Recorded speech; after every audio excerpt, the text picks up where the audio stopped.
Nosotros, el señor ministro de Gobierno, Henry Cucalón, y queremos consultarle cómo mira el gobierno, qué es lo que va a hacer, cómo se va a defender si es que esa es la posición que tiene el gobierno frente a la posibilidad de un enjuiciamiento político. Señor ministro, bienvenido, buenos días. Muy buenos días, Freddy, muy buenos días con todos los oyentes de Radio Única. Si me permite, quiero hacer una pequeña digresión que para mí es fundamental. Con mucho gusto. Yo quisiera dar mi sentido pésame y solidaridad por el vil asesinato de Natalie López, directora administrativa del Hospital Teodoro Maldonado Carbo en Guayaquil.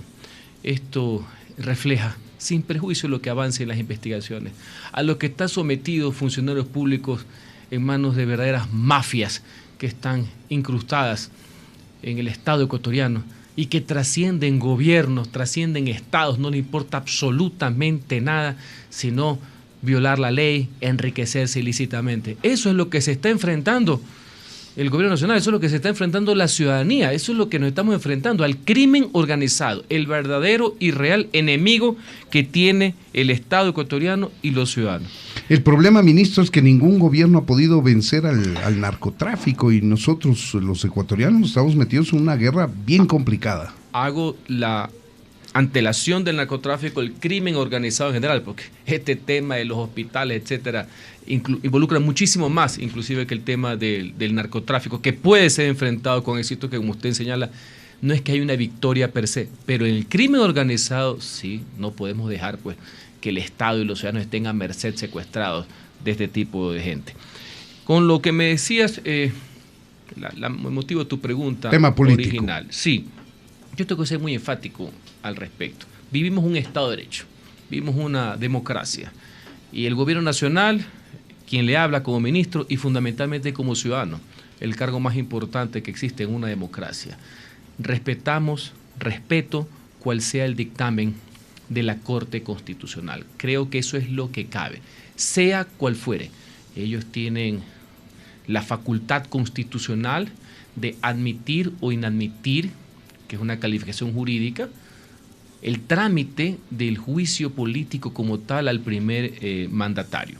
Quiero ratificar esa posición, totalmente distinta a los que creen que la democracia solo funciona cuando le favorece a ellos, a esas personas que amenazan, advierten de fondo y de forma, de palabra y físicamente a los magistrados para ver si cumplen con sus antojos o con sus ocurrencias. Eso no es propio de un Estado de Derecho, eso no es propio del fortalecimiento de la institucionalidad. Así que yo quiero una vez más ratificar, siempre ha sido mi posición, pero ahora más que nunca, porque alguna gente lo puede poner en duda, ratificar el respeto libérrimo a la decisión que adopte la Corte Constitucional. Y si fuere negativa para el presidente, es decir, que admita al trámite, califique esta solicitud, tú me preguntas, ¿qué vamos a hacer? Lo mismo de siempre, enfrentarnos jurídica y políticamente a esta solicitud, en mi criterio, sin fundamento alguno.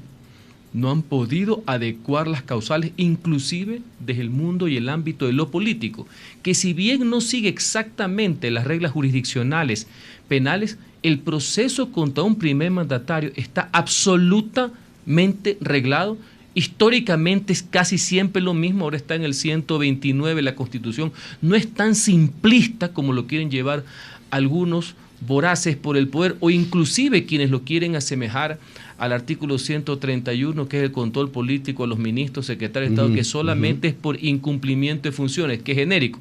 En el caso de un presidente hay 3 causales que hay que configurarlas, tienes que adecuarlas para la acusación política. Claro, pero ministro, aquí el tema es que el debate respecto de la configuración de las causales para el enjuiciamiento político al presidente de la República se va a terminar con el pronunciamiento de la Corte Constitucional, que es el máximo órgano constitucional del país. Ojo, que dirá si han enmarcado los argumentos que ustedes presentan en las causales de juicio político, sí, y sigan ustedes y deliberen allá políticamente. Correcto, pero no es, cuidado, caemos también en la narrativa de que cuidado es que ese es un aval per se del proceso político de las pruebas, sino es de la solicitud. Igual viene un proceso de defensa. Mire, quienes están en esto más allá respetables opiniones de lado y lado, porque eso enriquece la democracia. Hemos venido, y aquí ya estuve ya hace un tiempo, señalando, desde cuando era el informe, cómo sacaron causales, que si traición a la patria, que si comisión por omisión, después se les explicó, en delitos contra la administración pública no hay comisión por omisión, que si es que era cohecho, que si no lo ponían, que después pusieron un meme, que pusieron de una noticia evidentemente falsa que salió en un portal, es parte de la demanda, ¿no? Como aclaración histórica, ¿no? Parte de la solicitud, parte del informe famoso de la comisión. Después llegan a la solicitud ya firmada por 59 asambleístas, y usted se fija que ya van por concusión, ya van por peculado, que no es lo que le decía el informe, en unos casos que son pues de matarse de risa, no hay vínculo ni causal alguno con el presidente de la República. Y para salvarse del tema de que no existe el concepto de la omisión, en la acusación no lo ponen. Bueno, es claro que han buscado la forma de Pero si tú te fijas, Freddy, en todo el desarrollo de la demanda, en todo es por omisión. No lo ponen en la acusación. No lo ponen textualmente, pero se implica que es por omisión. Porque el presidente dejó de hacer algo que y unos casos debía hacer supuestamente. Cuando el juzgamiento, inclusive en el mundo político, es lo que se denomina el acto propio. Tiene que haber una acusación donde se diga cuál es el acto propio de concusión y cuál es el acto propio de peculado. Eso no lo han podido hacer. Más allá que la Corte, en un control formal en alguna parte, algunos creen que puede ser material.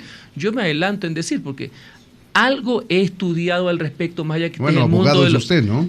Bueno, pues siempre me ha interesado lo público. Yo no he visto a lo público como una manera, como otros, de enriquecerme y de perseguir, y que dicen que tienen maestrías en Derecho Constitucional. Es lo referente a que el numeral 1 del artículo 148 de la Ley Orgánica de Garantías Jurisdiccionales y Control Constitucional permite inclusive un control integral, porque ven que se tiene que adecuar a toda la Constitución. Ahí habla de debido proceso, que nadie puede ser enjuiciado por un delito que no existe, que son garantías básicas de las personas, y que en el numeral 2 del 148 se establece de que la Corte tendría que revisar el tipo penal, el tipo por el cual está en la solicitud de la acusación, que se adecúe a las causales del 129. Es decir, ese control que lo está haciendo la Corte, que es válido, que yo lo respeto, puede abarcar inclusive otras situaciones más. Claro, ministro, pero usted va a coincidir conmigo que el debate legal, jurídico, se va a terminar con lo que diga la Corte, que va a ser una revisión formal. Y de ahí usted pasa al plano eminentemente político y de votos, fundamentalmente de votos. De un proceso reglado, no es abierto, que termina en un voto, que sí, el voto, y me lo conozco porque en la legislatura pasada participé en todos los procesos políticos, no contra un presidente, que son reglas distintas, contra ministros y funcionarios de Estado. El voto ya tiene características de subjetividad y de otro tipo de valoraciones. Recordemos que en el mundo del control político, el legislador, no el legislador chantajista históricamente, no, el legislador normal, racional y respetable se transforma en juez, se transforma en fiscal acusador y en tribunal al mismo tiempo, una configuración especial.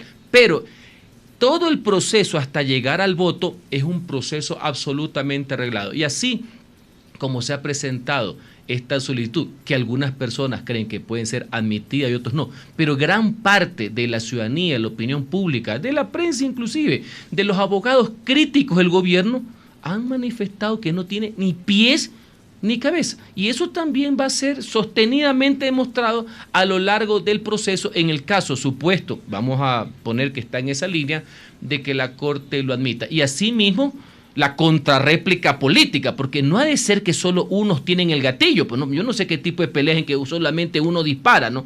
Solo hablando figurativamente, ¿no? Voy a usar un refrán popular que dice: tiene razón, pero vas preso. Y ese podría ser la conclusión si es que la Corte Constitucional revisa la parte formal o algo más allá y dice, ok, no la prueba ni la acusación en sí, sino la parte formal, que igual tiene que estar adecuada a la Constitución. Pero acá cuentan los votos, bueno, ministro, sí. y sabemos que hay una mayoría coyuntural que eventualmente podría sobrepasar los 92 votos mínimos necesarios para censurar políticamente al presidente de la República. Estamos hablando en el mundo de la especulación. Ciertamente. Hay 104 votos que aprobaron 104 ese votos, informe que lo calificaron inclusive de mamotreto. Yo lo califiqué muchas personas, a más de usted, porque contenía una serie de disparates como conclusiones y que no pudo ser usado, al punto de no pudo ser usado como un argumento jurídico para la solicitud del juicio ya formal. Correcto, es más, habría que ver durante el proceso, en el caso que esto sea calificado, asambleístas que firmaron el informe porque creen que era un aporte a la investigación que lleva la Fiscalía, lo cual yo saludo y respeto. Jamás alguien podrá poner en duda la facultad de control político que tiene la Asamblea Nacional, que es correcta y que se debe hacer. A ningún ejecutivo pues debe molestarlo, fastidiarlo, eso ahí.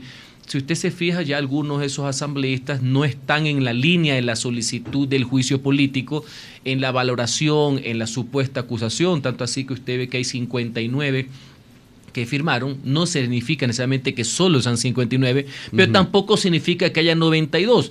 Algunos de los más pintados de los asambleístas por ahí, que los que más se quejan y les gustan las trafacías, no firmaron, por ejemplo, todavía firmaron esa solicitud. Pero en todo caso, lo importante, dos cosas.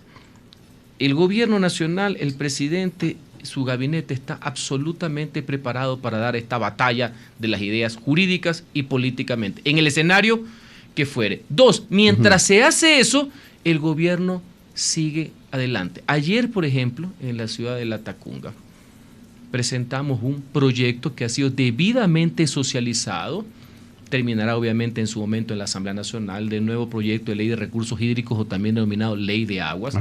Ayer inauguramos un centro Violeta justamente para atender a todas las mujeres que son víctimas de la violencia de género. Tuvimos gabinete de lo social ampliado para ver, hacer seguimiento todo el tipo de políticas, fundamentalmente en el área de atención a las personas, a los ciudadanos, entre otras cosas. ¿Qué es lo que le quiero decir? Tuvimos una reunión muy fructífera con todos los alcaldes y prefectos de la zona Sierra Centro del país para articular posiciones más allá de banderías políticas. Bueno, no fueron etcétera. Todos, dicen, ¿no? No fueron todos. Fueron la gran parte. Yo estuve ahí. Los del correísmo no estuvieron presentes. Es que una vez más, yo veo al país una cuestión. Para mí el país es mucho más que el correísmo y el anticorreísmo. De acuerdo. Vi personajes bastante importantes de sectores no afines al gobierno, de algunos sectores de Pachacuti, preocupados de ver cómo encaminamos y cómo trabajamos en conjunto, gobiernos locales y gobiernos nacionales. Los otros pues viven permanentemente de las etiquetas y eso no creo que le interese al país. Lo que nos quiere decir, ministro, es que el presidente no va a dejar de gobernar y así esperan los ecuatorianos, absoluto, ciertamente. ni se va a dejar, por la amenaza de un juicio político no puede parar la administración del Estado. En absoluto, la atención al pueblo, a los ciudadanos, mire todo lo que está pasando, las tragedias naturales, el cruento invierno que estamos viviendo, el sismo la semana pasada, todo lo que sucedió ahora, por ejemplo, pero lo importante, algunos que quieren minar el carácter del presidente de la República y no permitir que se gobierne o piensan como lo van a acoquinar al presidente de la República están profundamente equivocados. Ahora, y yo puedo pensar que el presidente no está acoquinado, para utilizar su término, porque tiene una herramienta constitucional muy poderosa que la puede exhibir, que la puede poner sobre la mesa en cuestión de minutos, en medio incluso de un juicio político, y me refiero a la muerte cruzada. Eso es lo que al gobierno le permite asegurar que va a dar batalla a este proceso de juicio político, más allá de combatir jurídicamente los argumentos que se esgrimen para censurarlo al presidente. Lo que le permite al gobierno, al presidente y al gabinete estar seguro es contar con los elementos para poder enfrentar esto aquí. Lo hemos venido haciendo en estos prácticamente 50 días de este baile legislativo donde el país ha perdido mucho y no ha ganado absolutamente nada, más allá del cuarto intento por darle de baja al presidente de la República, que ahora le han dado una forma constitucional. Yo jamás podré decir que un juicio político es inconstitucional. No lo puedo decir porque no es así. Pero todo lo que han fraguado, todo lo que han forjado, toda esta narrativa paralela, porque usted sabe, mi querido amigo y maestro, que el WhatsApp ha ido más rápido que el código, pues, ¿no? La narrativa de algunos y las acusaciones virtuales del WhatsApp van más rápido lo que estuvo en el informe de la comisión, lo que está en la fiscalía y lo que está en la solicitud de juicio. Entonces, la seguridad es tener los elementos de poder enfrentar esto aquí, la acusación, y también de enfrentar también a quienes quieren camufladamente derrocar al régimen y hacerse como que no es con ellos, ya los conocemos. Y en segundo término, usted me menciona la figura de la disolución de la Asamblea Nacional por parte del presidente, artículo 148 de la Constitución, y convocatoria de elecciones generales anticipadas. Está en la Constitución. Es una herramienta, es un instrumento legal que está a criterio de un acto político que se denomina por parte del presidente de la República. Está ahí. Solo a él le corresponde determinar si es oportuno, si no es oportuno. Usted es el ministro de Gobierno. Si ¿Qué opina del o no uso? Conveniente. Yo siempre he pensado, es una herramienta que está ahí muy propia de las democracias parlamentarias. Lo he dicho desde que he sido legislador, profesor y como ciudadano. Está ahí. Tanto que no ha sido utilizada al momento, lo cual no significa que no esté vigente y no se pueda utilizar. De acuerdo. Que hemos venido, y parte de mi tarea, aparte de muchas otras cosas más que yo tengo que hacer como ministro de la cartera de gobierno, es que hemos venido a enfrentar jurídica y políticamente las pretensiones, comisiones, informes, solicitud, juicio, etcétera. Pero está ahí. No ha de ser, eso sí, esa es la anécdota que yo me llevo cuando termine mis labores, no ha de ser que el Congreso sí la puede utilizar, pues lo utilizó el año pasado, pero el Ejecutivo no. Bueno, está en debate, unos dicen que sí puede volver a utilizar, otros dicen que ya quemó esa pólvora. Bueno, la Constitución dice una sola vez, sin embargo creen que puede ser utilizada como boleto de rifa, pero en cambio cuando un presidente, se puede llamar Guillermo Lasso, Freddy Paredes, tiene esa alternativa, porque está consignada en la Constitución, ya le van marcando la cancha, diciendo no la puedes utilizar, y por ahí dicen que no la puede utilizar porque ya se inició un proceso político.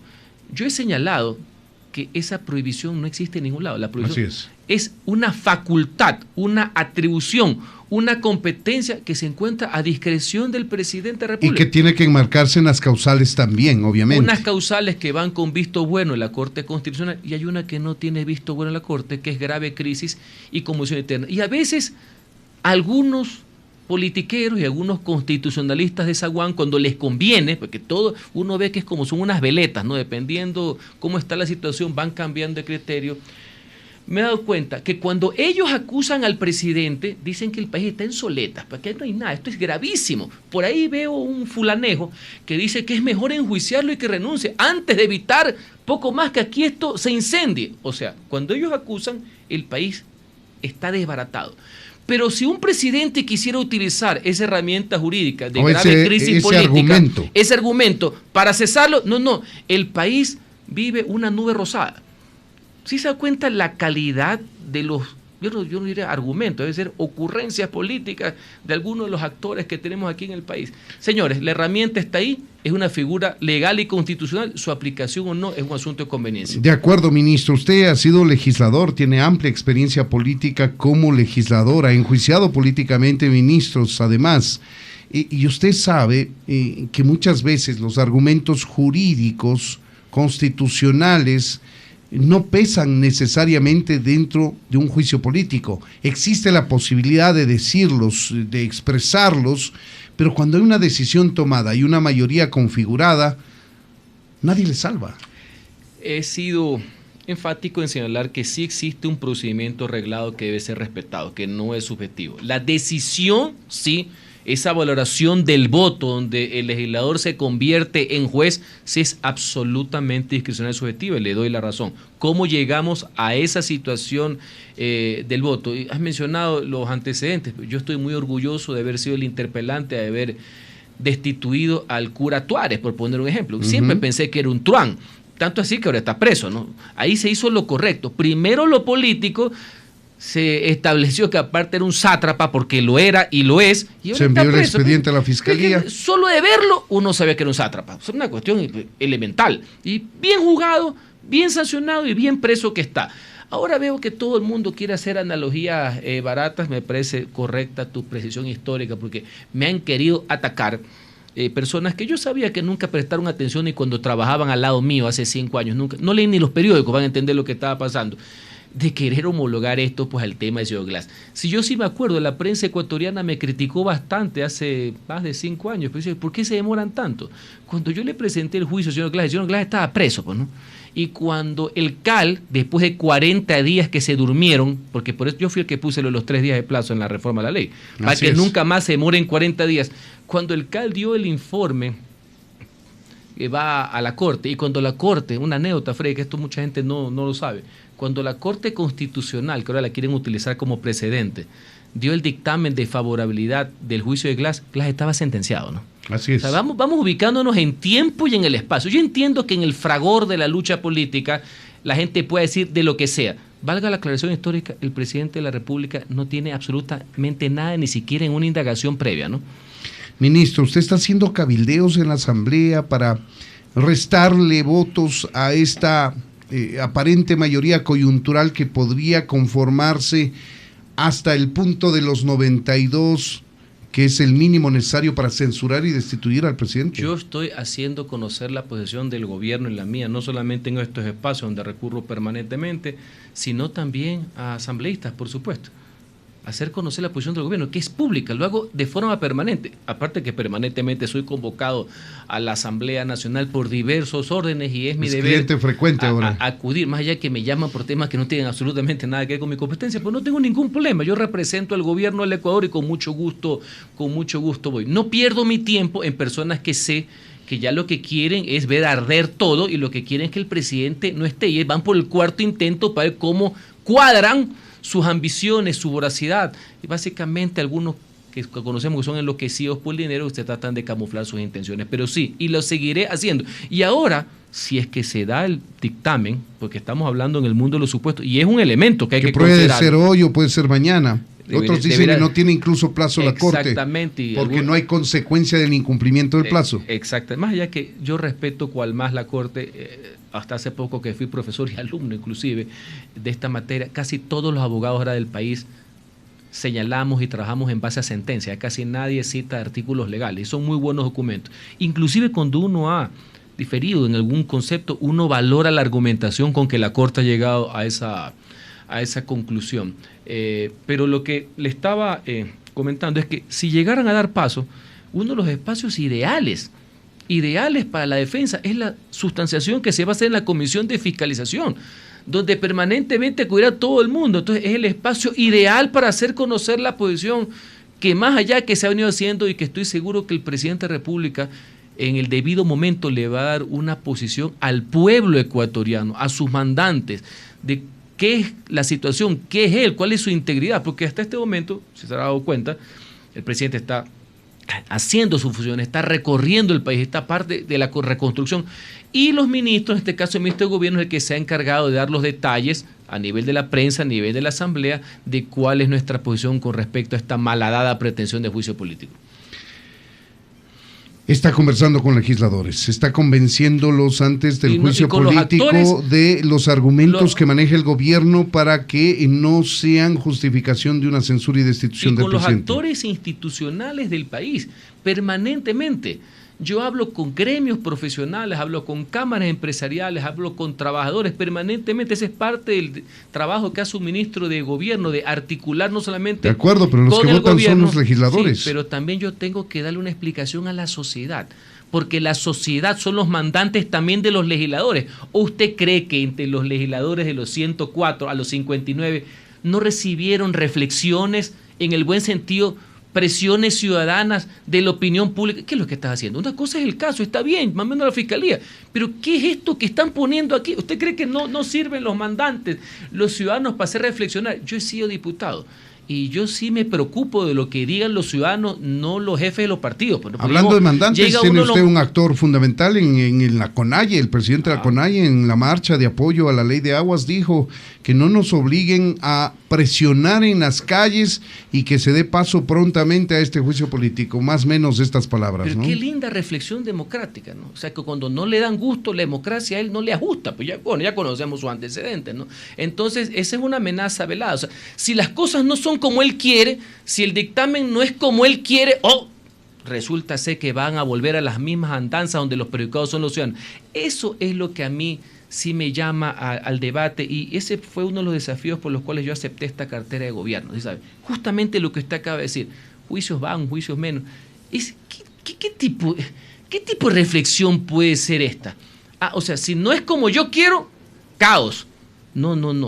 Uno tiene que argumentar. Puede ser que ellos tengan razón, puede ser que yo esté equivocado, pero es en el mundo de los argumentos.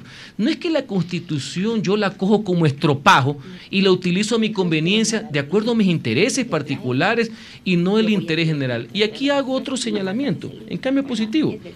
Ayer, la persona que usted menciona, que representa un importante colectivo social del país, una organización respetable, presentaron un proyecto de ley que me imagino que debe ser canalizado por algún legislador por temas de iniciativa legislativa. Tienen ellos iniciativa legislativa, así es. ¿Sí sabe qué pasó ayer? Nada.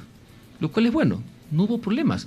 Hicieron su marcha. Fue una cosa cívica, digamos. Es porque hay algunas personas que le quieren hacer el juego y quieren ver relajo para ver cómo van ajustando parte del plan, porque una parte del plan va por la asamblea, otra parte del plan va por las calles, unos titiriteros que están escondidos evidentemente atrás, ¿no?, que utilizan a ciertas personas. Pero ¿sabe qué pasó? Al igual que en la marcha por el día conmemorativo del Día de la Mujer, ¿sabe qué pasó?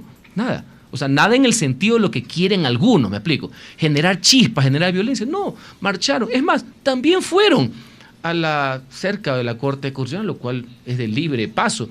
No estoy de acuerdo con la posición de las amenazas veladas que se ponen, o fallan como yo quiero o ya van a ver qué es lo que yo hago. Eso no es propio de los demócratas, eso es propio de los autócratas, como también usted sí se ha fijado que el expresidente Rafael Correa le manda unas dedicatorias hermosas pues a los jueces de la Corte Constitucional, sí, bueno, principalmente a la jueza que fue la ponente inicial. Núquez. Le dijo de todo, todo. ¿No? Yo no quisiera acordarme cómo eran las juezas que le gustaban al expresidente Correa. No sé si se acuerda el nombre de Pamela Martínez. Sí. Ya sentenciada por el caso de soborno. ¿No? Esa persona que tenía una confusión en tener en su oficina una constitución o una caja registradora. Ya, me imagino que esas sí eran brillantes para él. Una persona, una imparcialidad terrible. ¿No? Ese es el país que tenemos que enfrentar y confrontar en el mundo de las ideas, ¿no?